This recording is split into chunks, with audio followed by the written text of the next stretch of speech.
Assalamualaikum warahmatullahi wabarakatuh. Waalaikumsalam warahmatullahi wabarakatuh. Yang bersangkutan saya Duta Budaya Pertama kedua. Saya Florencia Sekretaris Kementerian ke-20.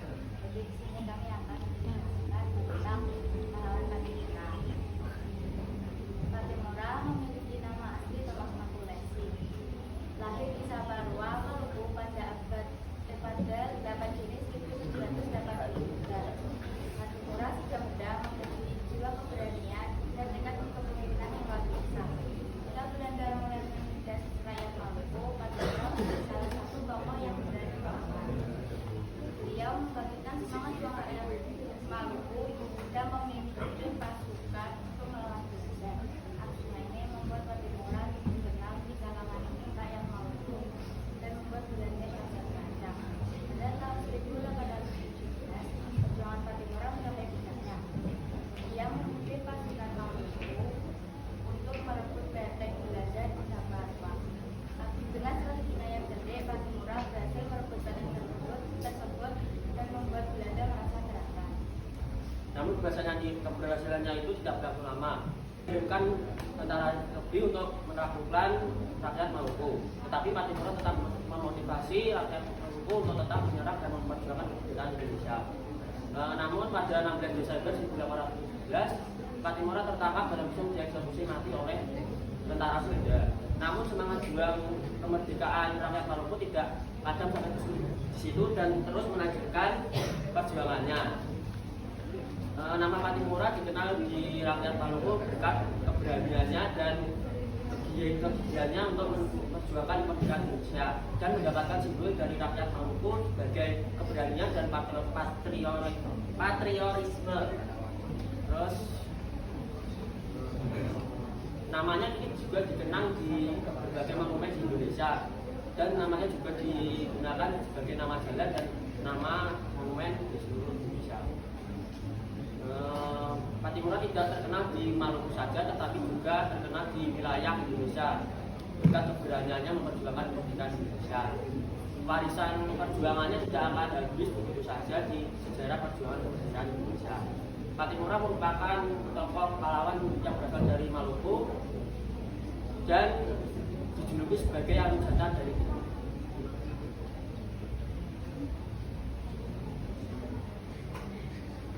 Sekian dari kelompok kami. Bila ada kesalahan maaf, mohon maaf. Assalamualaikum warahmatullahi wabarakatuh. Sebelumnya izin memperkenalkan diri terlebih dahulu. Perkenalkan, nama saya Sylvia Veresuva dari absen kelompok 2. Saya Zidan Abdul Syafa dari absen kelompok 1. Di sini kami akan mendongengkan tentang perjalanan Pangeran Diponegoro. Pada awal abad ke-19, tanah Jawa berada dalam bayang-bayang penjajahan. Belanda semakin menancapkan kekuasaannya. Pajak yang mencekik hingga mencampur urusan kerajaan. Di tengah situasi ini, lahirlah seorang bayi laki-laki dari keraton Yogyakarta pada 11 November 1785. Ia adalah putra dari Sultan Hamengkubuwono III dan Ratu Ageng, seorang perempuan yang bijaksana yang mendidik anaknya dengan nilai-nilai kepemimpinan dan keislaman. Sejak kecil ia berbeda dengan pangeran lainnya. Ia lebih suka tinggal di desa bersama rakyat kecil yang jauh dari kemewahan. Di sana ia melihat bagaimana petani yang ditindas oleh rakyat dan bagaimana tanah leluhurnya dirampas oleh penjajah. Kegelisahan mulai tumbuh di hati kecilnya. Bendoro Raden Pasmistahari, nama kecilnya. Namun ketika ia beranjak dewasa, ia diberi gelar baru oleh ayahnya, yaitu Pangeran Diponegoro. Nama ini melambangkan kebesaran dan keteguhan seorang pemimpin yang akan membawa pengaruh besar bagi negerinya. Sejak saat itu, ia lebih dikenal sebagai Pangeran Diponegoro. Apa artinya menjadi pangeran jika aku tidak bisa membela rakyatku? tanah mereka dirampas. Jika aku ingin menjadi pemimpin yang adil, aku harus berada di antara mereka. Aku tidak bisa tinggal diam. Sifat yang bisa diteladani dari lahirnya seorang pemimpin ini yaitu kesederhanaan, cinta terhadap tanah air. Karena seorang pemimpin bukan dia yang mencari kemewahan, tetapi yang mau turun ke bawah untuk membela rakyatnya. Pada tahun 1855, Belanda semakin menancapkan kekuasaannya. Pajak yang mencekik dan penghinaan terhadap budaya lokal membuat Diponegoro terbakar. Bahkan Belanda berani melecehkan tanah leluhurnya dengan memasang patok jalan melewati makam tuanku. Ini bukan sekedar lagi penindasan, ini penghinaan. Belanda telah melewati batas. Mereka bukan hanya merampas tanah rakyat, tetapi mereka juga menodai leluhur kita. Apakah kita tinggal diam saja? Tentu tidak. Demi tanah Jawa, demi kehormatan leluhur kita harus melawan. Suara Diponegoro menggema di seluruh tanah Jawa. Rakyat yang sudah lama tertekan akhirnya menemukan harapan. Diponegoro bukan hanya seorang pangeran bagi mereka. Ia adalah pemimpin yang berani bergerak di garis depan untuk rakyatnya. Belanda memang punya senjata, tapi kita punya tekad. Belanda memang punya kekuatan, tetapi kita punya keberanian. Dengan tekad dan keberanian, kita bisa membuat Belanda berlutut di hadapan kita. Pangeran Diponegoro akhirnya menerapkan perang gerilya. Selanjutnya, ia memimpin pasukannya untuk bergerak cepat, melawan mendadak dan bersembunyi di hutan dan pegunungan. Belanda mulai kewalahan. Mereka tidak pernah melakukan peperangan seperti ini sebelumnya. Demi kehormatan, demi kebebasan. Sifat yang bisa diteladani dari peperangan ini yaitu keteguhan prinsip. Karena seorang pemimpin sejati, ia berani bertindak dengan cepat untuk rakyatnya. Perang telah berlangsung. Saatnya jamaah. Belanda mulai goyah. Kerjaan mereka menipis. Pajak yang mencekik. It's time to begin the second lesson. Semangat yang hampir punah. Namun Belanda tidak pernah menyerah. Alih-alih bertarung dengan kesatria, ia memilih untuk tipu daya. Suatu ketika Belanda memiliki utusan imajiner yang akan menemui Pangeran Diponegoro untuk memberikan surat kunjungan.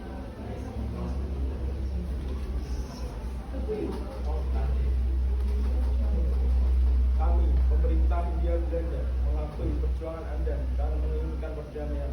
Kami mengundang Anda untuk berunding di Magelang. Perdamaian? Setelah bertahun-tahun mereka membantai rakyatku, setelah semua darah yang mereka tumpahkan, Belanda pergi ke Magelang dengan penuh kewaspadaan. Di sana ia disambut dengan janji dan senyuman manis. Namun, sebelum perundingan dimulai, Belanda sudah memperlihatkan wajah aslinya. Kalian pengecut, kalian berbicara tentang perundingan. Tetapi apa? Tangan kalian penuh dengan kebohongan. Beginilah cara kalian menghormati perundingan. Sifat yang bisa diteladani dari perundingan ini yaitu mereka berani untuk berpegang teguh pada prinsipnya bahkan di tengah pengkhianatan. aku hanya seorang manusia biasa, tapi ide dan gagasanku akan terus hidup. Suatu hari nanti menjajah akan runtuh dan rakyatku akan bebas. Pada tahun 1805, pada saat dia diasingkan ke Manado, ia menghembuskan nafas terakhirnya. Namun namanya tidak akan hilang, dia akan terus abadi di dalam sejarah. Ia bukan hanya seorang pangeran, ia adalah pemimpin yang sejati yang mampu membela rakyatnya. Cerita ini bukan hanya cerita tentang perjuangan maupun peperangan, tapi juga mengajarkan kepada kita bahwa bukan hanya cerita peperangan maupun perlawanan, tapi akan mengajarkan kita bagaimana tentang pentingnya kejujuran, keadilan, dan keteguhan prinsip. Meskipun Diponegoro telah wafat, tapi semangatnya tak akan pernah padam. Sekarang memang bukan ombak maupun jadah, tapi menggunakan ilmu, kejujuran, dan keadilan. Perjuangan belum berakhir. Selama masih ada ketidakadilan, selama masih ada penindasan, semangat Diponegoro akan terus menyala di dalam setiap pemuda Indonesia.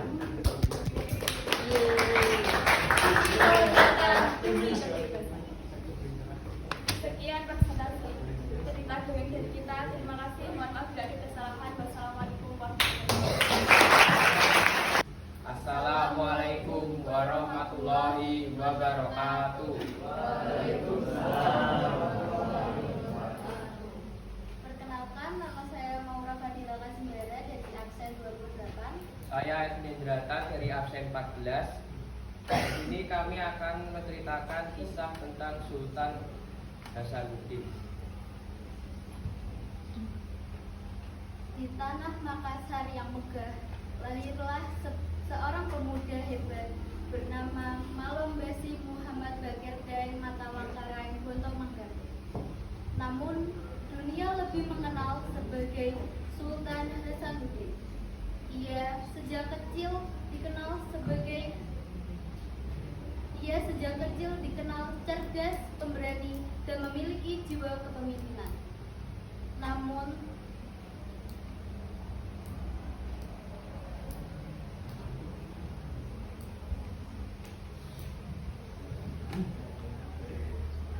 ia tumbuh di istana gua yang hebat, yang kelak menjadikannya ia pemuda yang pemberani dan menjadi pemimpin, dan akan dijuluki sebagai ayam jantan dari timur. Pada suatu masa, di bawah langit biru Makassar, angin membawa kabar buruk. Para pasukan VOC dan para pedagang dari negeri jauh datang untuk menguasai lautan dan perdagangan rempah-rempah di timur Nusantara. Pada saat itu, Sultan Hasanuddin yang telah menjadi Raja Goa sejak tahun 1653 tidak tinggal diam.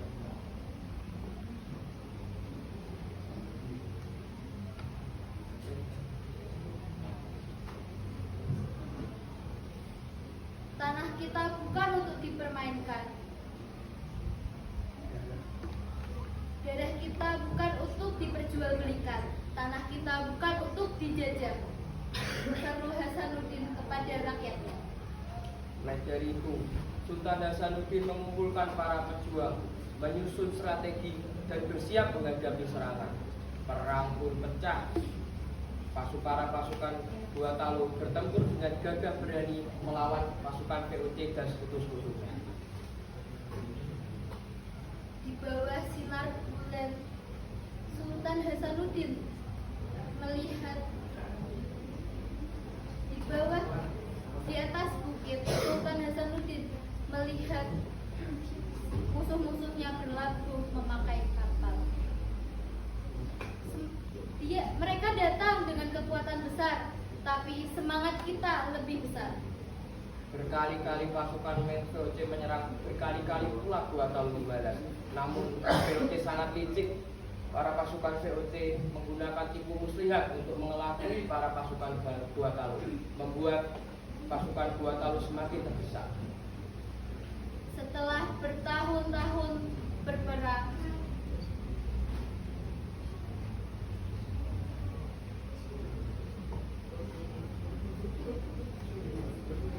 pada tahun 1670, para pejuang gagah tersebut harus mengembuskan nafas terakhirnya. Dia dikenal sebagai pahlawan yang berani melawan penjajah. Ini banyak sekali tempat-tempat di Makassar dan tempat-tempat di Indonesia lainnya yang menggunakan namanya sebagai bentuk penghormatan atas jasa dan perjuangannya. Kisahnya menjadi inspirasi bagi banyak generasi muda untuk selalu mencintai tanah air dan tidak takut melawan ketidakadilan. Pesan yang dapat disampaikan dari kisah berikut adalah dari kisah Sultan Hasanuddin yang telah berjuang untuk rakyatnya. Kita juga bisa belajar untuk bertanggung jawab, saling menghormati, dan tidak takut membela keadilan. Sekian presentasi dari kelompok kami tentang Sultan Hasanuddin. Wassalamualaikum. Assalamualaikum warahmatullahi wabarakatuh. Assalamualaikum warahmatullahi wabarakatuh.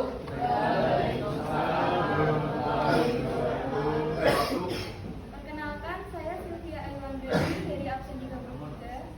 Perkenalkan, nama saya Amanda Putri Satria dari absen 4. Berdirinya kami di sini akan menceritakan dongeng yang berjudul Martha Christina Tiara, Serikandi Maluku yang tak gentar. Awal abad ke-19, Maluku tidak hanya dikenal dengan keindahan rempah-rempahnya, tetapi juga dikenal dengan tanah perjuangan melawan penjajah. Di tengah pergolakan ini, lahirlah seorang gadis yang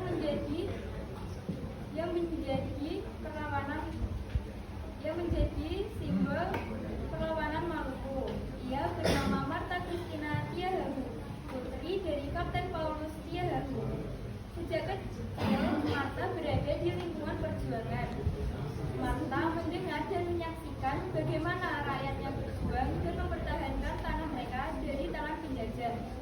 Tidak seperti gadis lainnya, Martha justru tumbuh dengan tidak seperti gadis lainnya yang tumbuh dengan bermain boneka dan menghabiskan waktu di rumah.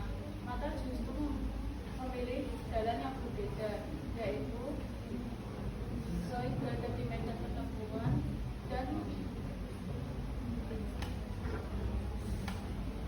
sebagai Martha tidak hanya sebagai sejarawan, Martha juga pelaku sejarawan.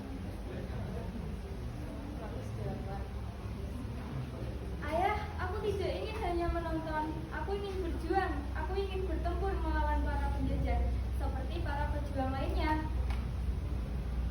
Kapten Paulus Tiahahu, ayahnya awalnya ragu untuk membiarkan putrinya bertarung. Namun, semangat dan keberanian Martha yang begitu besar, dia tahu bahwa putrinya telah siap. Baiklah Martha, jika kau ingin berjuang, kau akan menerima konsekuensinya. Aku tidak akan mundur, ayah.